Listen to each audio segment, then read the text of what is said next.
This week we are not looking for a breakout, we are looking for what fails first. Because when a breakout does not happen, it is rarely because nothing changed. Quietly stopped holding rankings may stay calm. Positions may look stable, but beneath that surface, the structure that supports momentum can already be weakening. And if we only wait for visible movement, we miss the earlier signals that matter more.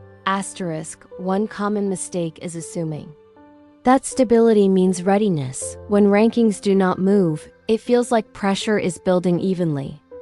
But pressure does not always accumulate. Sometimes it leaks.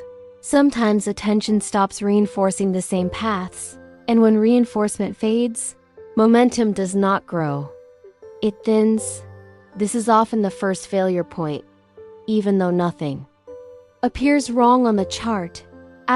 Another early failure comes from inconsistency. Momentum requires repetition, not spikes, not brief reactions, but sustained return behavior. When viewers do not come back in similar ways, across similar moments, growth cannot align. The ranking may hold its place, but the behavior supporting it becomes uneven, and uneven behavior cannot support a breakout. There is also a failure that comes from overexpansion. When attention spreads too widely, it feels active, but activity is not direction. If interest touches many options without settling, no single path gathers enough strength.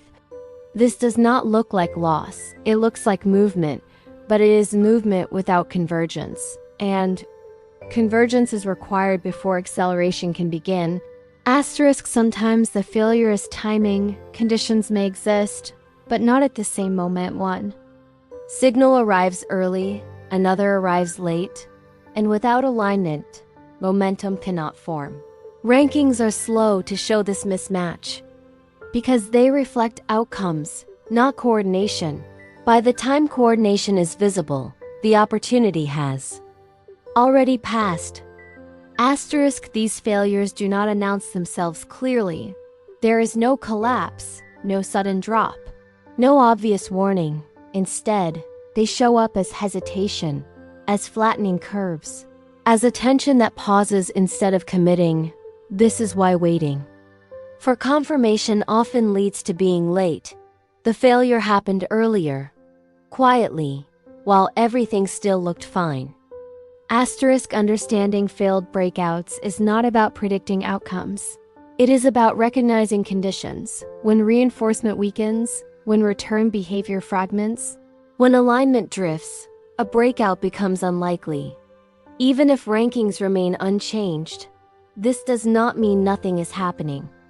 It means the structure is no longer supporting forward movement. So when a breakout does not arrive, the question is not what blocked it, but what stopped holding first. Because rankings respond last, structure changes earlier, and attention behavior changes earlier still. In the next step, we look at how filtering quietly removes options long before rankings make any decision visible.